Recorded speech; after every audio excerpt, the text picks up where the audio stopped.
Welcome to our step-by-step guide on ethical network security assessment. Today we'll walk you through the essential stages to ensure your network is secure and compliant. And look, I get it. Ethical hacking can sound like a contradiction, like jumbo shrimp or friendly fire, but trust me on this, it's one of the most critical things you can do to protect your digital assets. We're talking about putting on the black hat, but with a white hat mission to find the holes before the actual bad guys do. This isn't just about running a few scans and calling it a day, it's a comprehensive process, a journey if you will into the nooks and crannies of your network to see where the weaknesses lie. Over the course of this video, we're going to break down this entire process, from the absolute ground floor getting permission, defining what you're even looking at, all the way through to finding vulnerabilities, seeing if they're actually exploitable, and boy can that be an eye-opener. And then, most importantly, how to report on it and get those issues fixed. Think of me as your guide through this digital obstacle course. We'll cover the tools, the techniques, and the mindset you need to adopt. Whether you're a sysadmin wanting to up your game, a business owner trying to understand what your IT team should be doing, or even someone just curious about the world of cybersecurity, there's something here for you. My goal here isn't to scare you, though sometimes the truth can be a little unsettling, it's to empower you. Knowledge is power, especially in cybersecurity, and by understanding how attackers think and operate, you can build much stronger defenses. We're going to make sure that by the end of this, you'll have a solid grasp of what a real professional network security assessment looks like, why each step is crucial, and how it all fits together to create a more secure environment for everyone. So grab a coffee, maybe a notepad, and let's dive into the fascinating world of ethical network security assessment. Alright, first things first, and I cannot stress this enough, scope and authorization. This is, without a shadow of a doubt, the absolute cornerstone of any ethical security assessment. Before you even think about touching a single system, pinging a single IP, or running a single script, you need to have crystal clear, unambiguous written permission. I'm talking about a get-out-of-jail-free card, signed, sealed, and delivered by the powers that be. This isn't just a friendly handshake agreement, this is a legal and ethical imperative. Skipping this step is like trying to build a skyscraper without a foundation. It's just going to end badly, probably with lawyers involved, and nobody wants that. Now, when we talk about scope, what do we actually mean? We're defining the playground. What specific systems, networks, IP ranges, applications, or even physical locations are fair game for testing? And just as importantly, what's out of scope?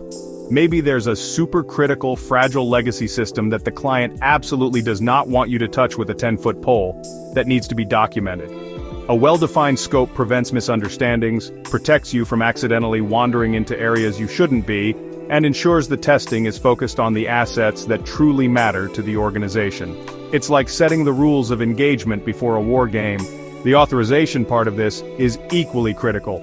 This document should explicitly state who is authorizing the test, who is performing it, that's you, the exact time frame for the assessment, and confirmation that the methods you'll be using are approved.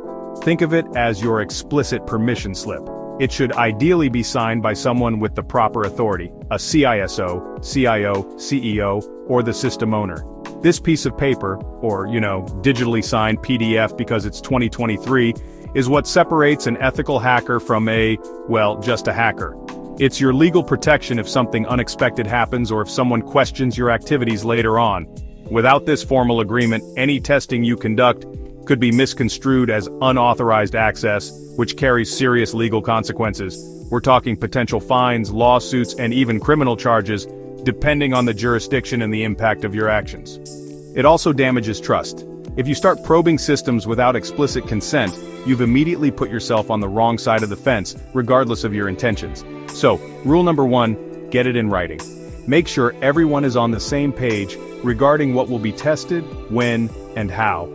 This step isn't just bureaucracy, it's professionalism and self-preservation. Imagine you're a doctor. You wouldn't just start performing surgery on someone without their informed consent, right? Same principle applies here. The client needs to understand the potential, albeit controlled, risks involved in security testing. Sometimes even careful probing can cause unexpected issues on very sensitive or unstable systems. Having this discussion up front and documenting it manages expectations and ensures that everyone is aware of what the assessment entails. This transparency builds trust and sets the stage for a productive engagement where the focus is on improving security, not on pointing fingers if a test inadvertently causes a hiccup. Furthermore, defining the scope clearly helps in planning the entire assessment. Knowing the boundaries allows you to estimate the time and resources required more accurately.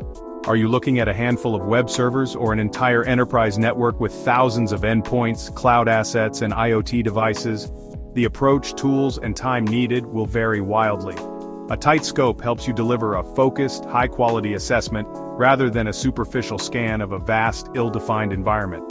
It ensures your efforts are concentrated where they can provide the most value. So to wrap up this foundational chapter, before you even boot up Kali Linux or fire up your favorite scanner, dedicate serious time to defining the scope and obtaining explicit written authorization. Clarify what systems are in play, what's off-limits, the testing window, and who is given the go-ahead. This isn't just a box-ticking exercise, it's about laying a solid, ethical, and legal groundwork for everything that follows. It's step 0, but it's priority number 1. Don't skip it, ever. Okay, permission slip signed, scope locked down, now the real fun begins. Well, the quiet fun, at least for this stage. We're diving into information gathering, or as it's more commonly known in the biz, reconnaissance. This is where you become a digital detective, piecing together every little scrap of information you can find about your target. The goal here is to build as detailed a map as possible of the target environment. What services are they running? What technologies do they use? Who works there? What's their internet footprint? It's all about understanding the attack surface before you even think about attacking it.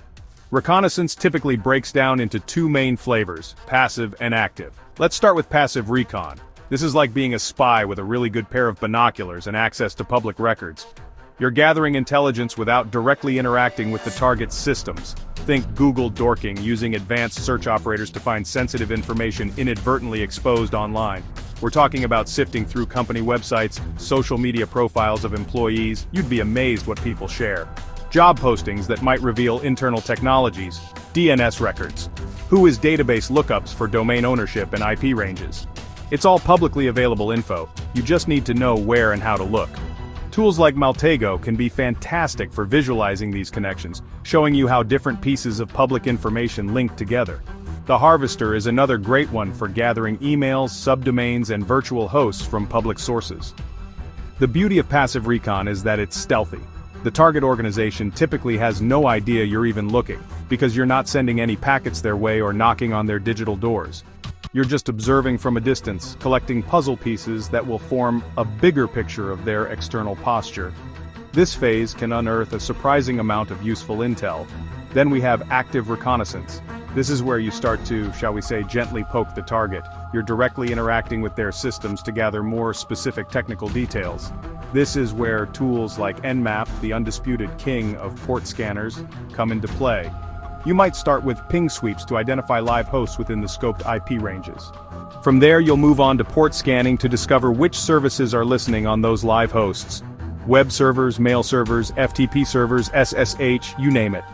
Active recon is less stealthy than passive, as your activities will likely be logged by the target's firewalls or intrusion detection systems.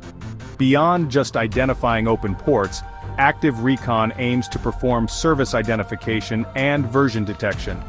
Knowing that port 80 is open is one thing. Knowing it's running Apache version 2.4.52 on Ubuntu is much more valuable, because you can then look up known vulnerabilities for that specific software version. Banner grabbing, where you connect to a service to see the information it presents, is a common technique here. Some tools can even attempt to fingerprint the operating system of the target hosts. This phase is about turning that fuzzy outline from passive recon into a much sharper, more detailed technical blueprint. It's crucial to remember that even though this is active, you're still operating under the rules of engagement defined in Chapter 1. You're not trying to break anything yet. You're just meticulously mapping out the terrain. Think of it like a military scout, carefully mapping enemy positions, defenses, and infrastructure. The more thorough your reconnaissance, the better your chances of identifying viable attack vectors later on. This information is the bedrock upon which your vulnerability scanning and exploitation attempts will be built. Rushing this stage is a common mistake that can lead to missed opportunities. So, to sum up reconnaissance, it's a critical intelligence gathering phase. Passive recon uses public sources to build an initial picture without tipping off the target. Active recon involves direct interaction, like port scanning and service enumeration, to get detailed technical information. Both are vital for understanding the target's attack surface. The data collected here, IP addresses, open ports, running services, software versions, potential usernames, domain structures, will directly feed into the next stage. Vulnerability scanning. Every piece of information, no matter how small it seems, could be the key to unlocking a significant finding later. Alright, we've got our permission, we've done our homework with reconnaissance, and now we have a pretty good idea of what our target landscape looks like. What's next? It's time to bring in the big guns, or rather, the big scanners. This is the vulnerability scanning phase. Here we're going to use specialized automated tools to systematically probe the systems we've identified for known weaknesses. Think of it as giving all the doors and windows in a digital house a thorough check to see which ones are unlocked, have flimsy locks, or are perhaps even ajar. The primary goal of vulnerability scanning is to identify as many potential security holes as possible. These tools work by comparing the state of the target systems against vast databases of known vulnerabilities.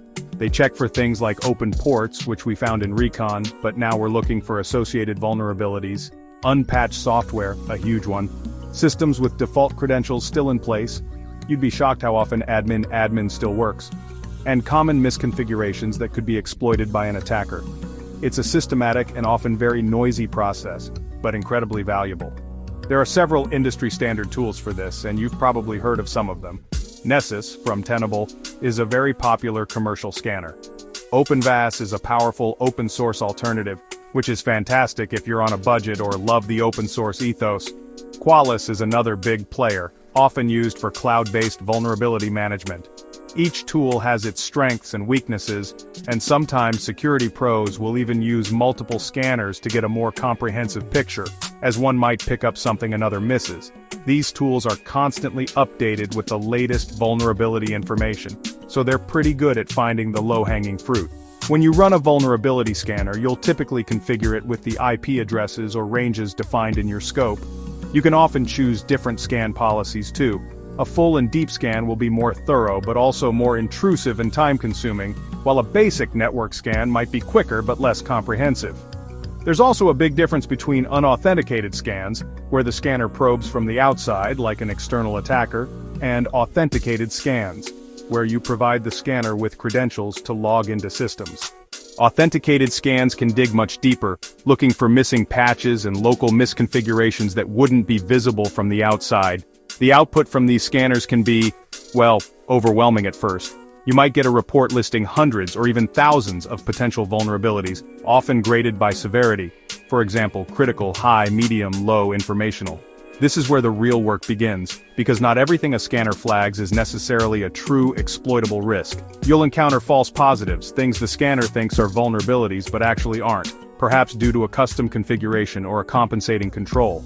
You might also have false negatives, real vulnerabilities the scanner missed.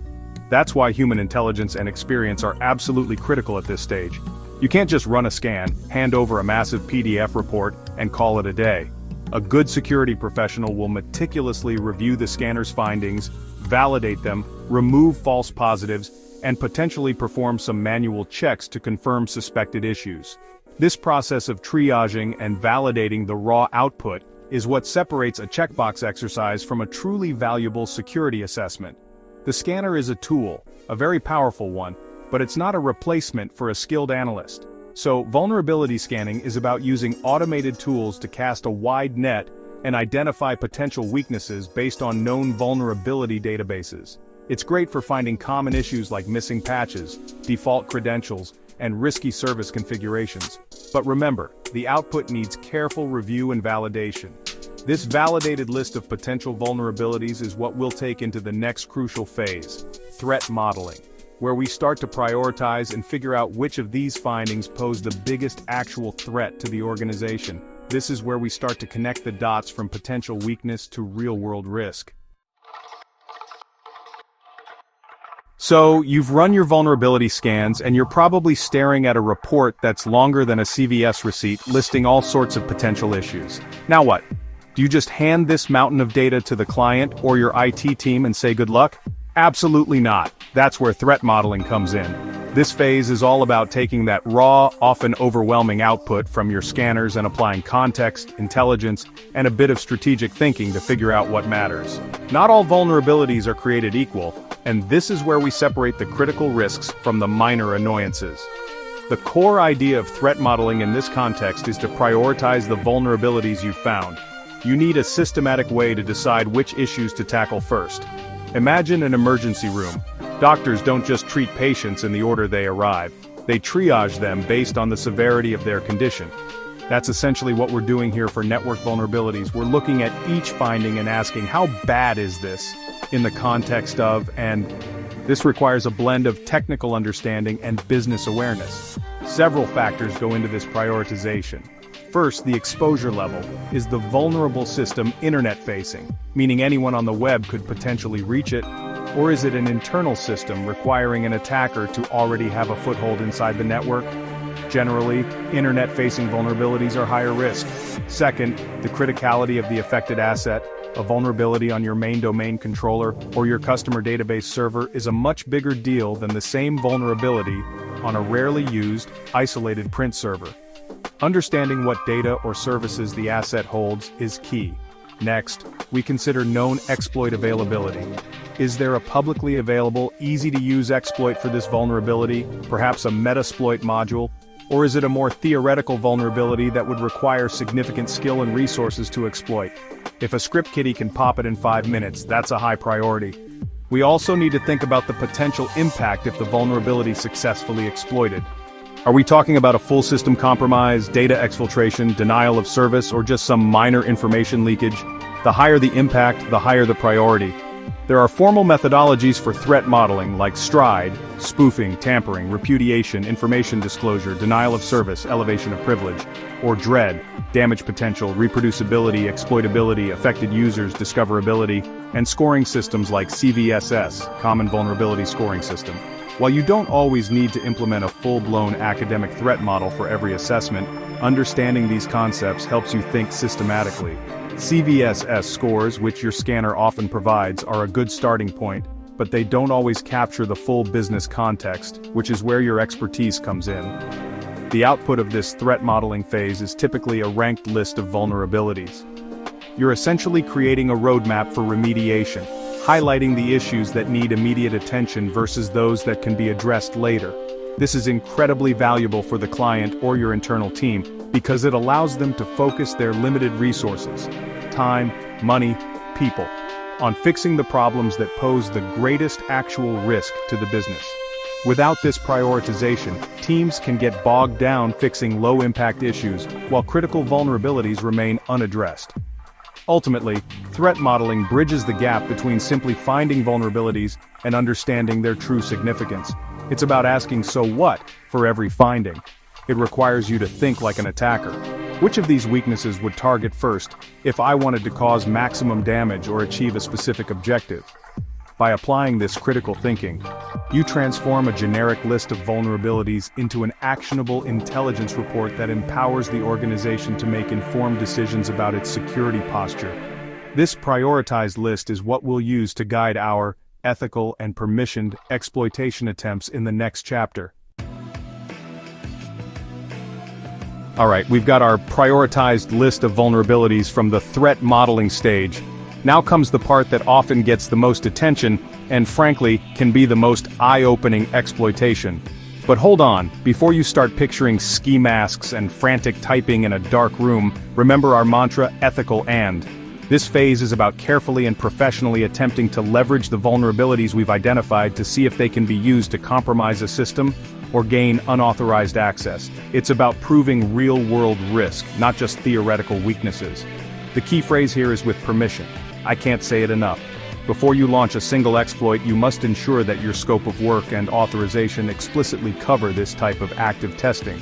Some clients might be okay with you identifying vulnerabilities, but not with attempting to exploit them due to concerns about system stability. Others will want you to go all the way to demonstrate the full impact. This needs to be crystal clear. Assuming you have the green light, the goal is to validate whether a vulnerability is truly exploitable, and if so, what an attacker could achieve. This is where some incredibly powerful tools come into the picture. The Metasploit framework is the undisputed champion here. It's a massive open-source platform packed with exploits for thousands of known vulnerabilities, along with payloads, the code that runs after a successful exploit, and all sorts of auxiliary modules. For web application vulnerabilities, tools like Burp Suite Professional are indispensable for intercepting, modifying, and replaying web traffic to test for things like SQL injection or cross-site scripting. For cracking passwords, tools like Hydra or John the Ripper might be used, and for certain network-level attacks, Responder can be very effective. When attempting exploitation, you're not just randomly firing off exploits and hoping for the best. You're making informed decisions based on your reconnaissance, vulnerability scanning, and threat modeling. You know which services are running, which versions they are, and which vulnerabilities they likely have. You select your exploits carefully, configure them appropriately for the target environment, and then, with surgical precision, or so we hope, you launch the attempt. Success here means gaining some level of unauthorized access, maybe a command shell on the server, access to a database, or control over a web application. It's absolutely crucial during this phase to be meticulous and cautious. The goal is to demonstrate risk, not to cause actual damage or disruption to the client's operations, unless again that's a specifically agreed upon objective, like testing denial of service resilience. A skilled ethical hacker knows how to exploit vulnerabilities in a controlled manner, minimizing the chances of crashing systems or corrupting data.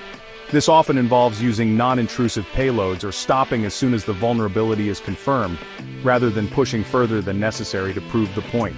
What exploitation does is transform a potential risk into a proven risk. It's one thing to tell a client, hey, your server is missing this patch and it's rated critical. It's another thing entirely to say, your server is missing this patch, and as a result, I was able to gain administrative access and retrieve this sensitive file. Here's the proof. That second statement has a much greater impact and provides a far stronger justification for immediate remediation. It removes ambiguity and clearly demonstrates the tangible consequences of the vulnerability. So, the exploitation phase, when conducted ethically and with explicit permission, is where the rubber meets the road. It's about validating vulnerabilities, demonstrating real-world impact, and providing concrete evidence of risk. It requires skill, precision, and a deep understanding of both offensive techniques and the importance of operating within defined boundaries. The findings from this stage, the successful and sometimes unsuccessful, which is also useful information, exploitation attempts, will be critical for the next step, post-exploitation analysis. So, you've successfully exploited a vulnerability, you've got that shell, you've bypassed that login, you're in. High fives all around, right? Well, hold on a sec. For a real attacker, this is just the beginning. And for us ethical hackers, understanding what happens after the initial breach is absolutely vital. This is the post-exploitation phase, and it's all about determining the true extent of the compromise and the potential impact an attacker could have once they've gained that initial foothold. It's about answering the question, okay, they're in, how bad can it get? The objectives during post-exploitation can vary depending on the assessment goals, but generally, we're looking to see what an attacker could do next. One common goal is to access sensitive data. Can we find and exfiltrate confidential documents, customer databases, financial records, intellectual property, or credentials?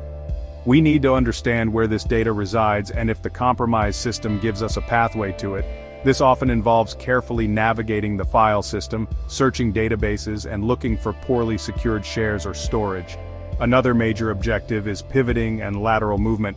Very rarely is the first machine an attacker compromises their ultimate target. Often it's just a stepping stone. So, from our initial point of entry, can we move to other systems on the network?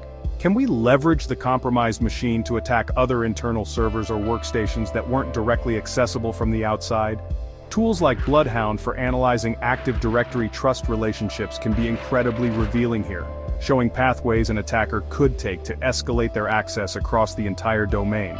Speaking of escalation, privilege escalation is another key post-exploitation activity. Attackers and ethical testers often land on a system with standard user privileges. To do real damage or access the most sensitive information, they'll usually need higher privileges like administrator on Windows or root on Linux, so we'll look for ways to elevate our current access level. This could involve exploiting local vulnerabilities on the compromised machine, finding misconfigured services running with high privileges, or capturing and cracking credentials of more privileged users. We also might explore concepts like maintaining persistence. How would an attacker ensure they can regain access to this system later, even if it's rebooted or the initial vulnerability is patched? This could involve installing a backdoor, ethically of course, and with full disclosure and removal afterwards, creating new user accounts or scheduling tasks. Understanding persistence mechanisms helps defenders know what to look for when cleaning up after a real incident. We might also, very carefully, look at covering tracks, how an attacker might try to erase evidence of their presence to again demonstrate this capability. The post-exploitation phase is where you truly demonstrate the business impact of a security breach.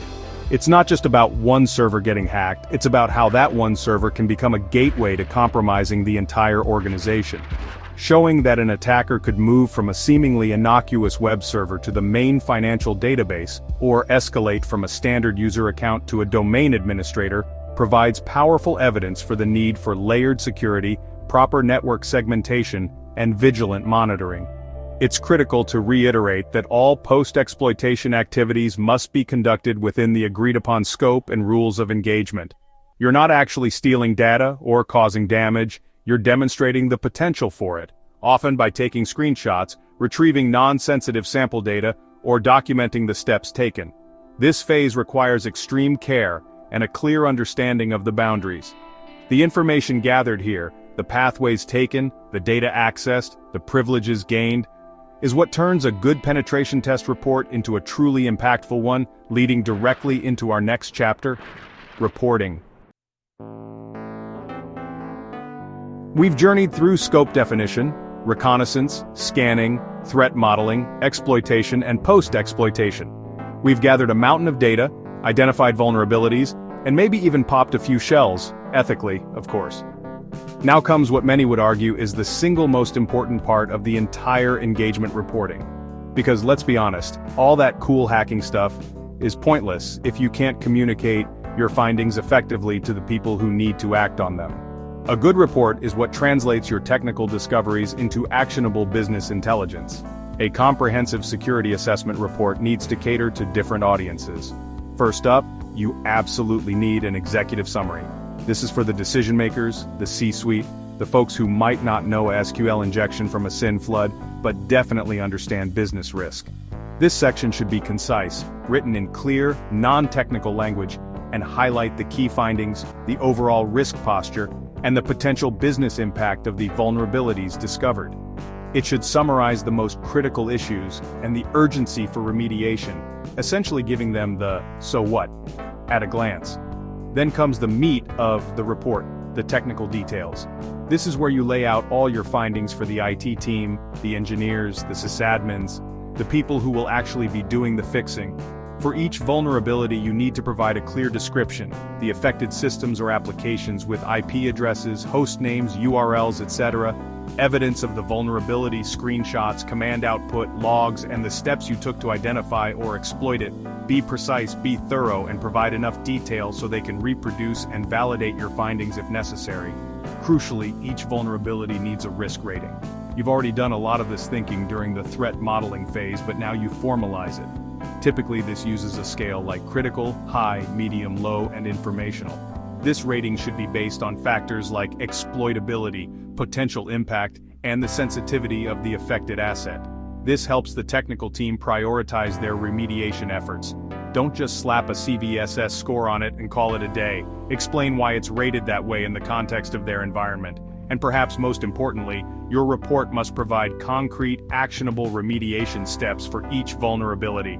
Don't just say patch this system. Tell them which patch, or how to reconfigure the service securely, or provide links to vendor advisories or best practice guides. The more specific and helpful your recommendations, the more likely they are to be implemented correctly and quickly.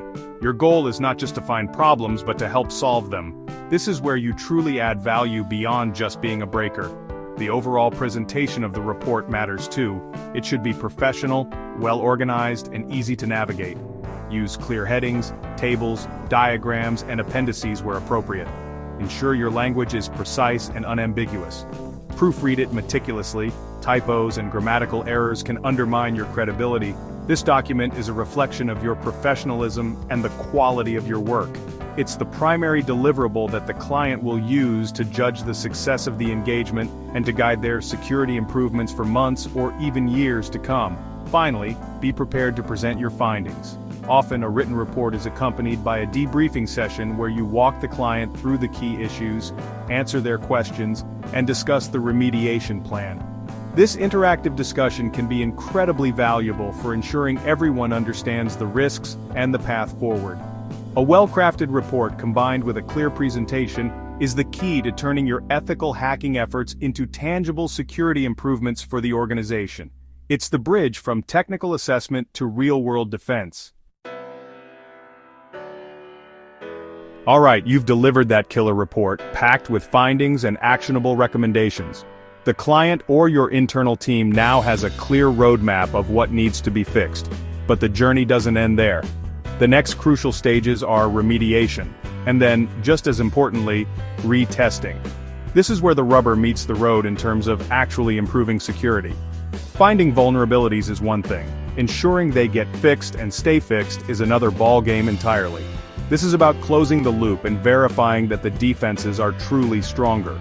The remediation phase is primarily the responsibility of the client or the internal IT/development teams. They'll take your report, prioritize the vulnerabilities based on your risk ratings and their own operational constraints, and then get to work implementing the fixes. This might involve applying patches, reconfiguring systems, changing code, updating firewall rules, implementing new security controls, or even decommissioning vulnerable systems if that's the most sensible option. Your role here might be as an advisor, answering questions they have about your findings or recommendations, but the actual fixing is usually on them. Collaboration is key during this phase. Sometimes a recommended fix might have unintended operational consequences, or there might be technical challenges in implementing it. Open communication between the security assessment team and the team doing the remediation can help navigate these issues and find practical solutions. The goal is to reduce risk effectively, not just to rigidly adhere to a recommendation if it proves unworkable in their specific environment. It's a partnership aimed at achieving better security outcomes. Once the client or your team believes they've addressed the identified vulnerabilities, and this is a big once, it's time for retesting. You can't just take their word for it, no offense. You need to go back and verify that the fixes have actually been effective.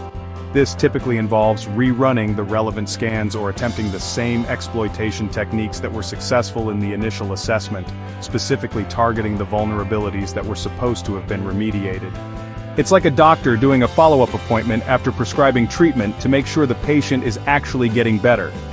The retesting phase has two primary objectives. First, to confirm that the reported vulnerabilities are indeed resolved. Did that patch actually get applied correctly? Did that misconfiguration really get fixed? Is that insecure service no longer accessible? You need to validate each fix. Second, and this is often overlooked, is to ensure that the remediation efforts haven't inadvertently introduced new vulnerabilities. Sometimes in the rush to fix one problem, another one can be accidentally created. A thorough retest will look for these unintended side effects. A successful retest provides assurance to the organization that their efforts have genuinely reduced their risk exposure. It validates the investment they made in the security assessment and the subsequent remediation work. If the retest shows that vulnerabilities persist or new ones have appeared, then it's back to the remediation drawing board for those specific issues. This iterative process of test, fix, retest is fundamental to a mature security program. Security isn't a one-time project, it's an ongoing process of continuous improvement. So, remediation is about fixing the problems, and retesting is about verifying the fixes and ensuring no new issues have cropped up. This cycle is what drives real improvement in an organization's security posture. It demonstrates a commitment to not just identifying weaknesses, but to actively managing and reducing them. It's the satisfying conclusion to the assessment process, where you can definitively show that your efforts have made the network a safer place. And of course, it sets the stage for future assessments because the threat landscape is always evolving, and so too must our defenses. Ready to secure your network? Whether you're building an internal security team or preparing for a third-party assessment, now is the perfect time to evaluate your network defenses. Start with a clear scope, get the right tools, and act responsibly. Need help getting started or want a checklist tailored to your environment? Just ask. I'm here to help you build a stronger, safer network. We've covered a ton of ground today, from the absolute necessity of getting permission and defining your scope, all the way through the nitty-gritty of recon, scanning, exploitation, and the crucial reporting and remediation phases. It's a lot, I know, but each step is a vital link in the chain of robust network security. Remember, ethical network security assessment isn't just a technical exercise, it's a strategic imperative in today's interconnected world. It's about proactively identifying and mitigating risks before malicious actors can exploit them. Think of it as a regular health checkup for your digital infrastructure. The insights gained from a thorough assessment are invaluable for protecting your data, your reputation, and your bottom line. It's an investment that pays dividends in peace of mind and resilience against the ever-evolving threat landscape. Don't wait for a breach to tell you where your weaknesses are. The journey to a secure network is ongoing. The tools change, the threats evolve, and your environment will undoubtedly change too. But the principles we've discussed today, meticulous preparation, thorough investigation, careful validation, clear communication, and diligent follow-through, these will always hold true. So take what you've learned, apply it, and don't hesitate to reach out if you hit a snag or just want to bounce some ideas around.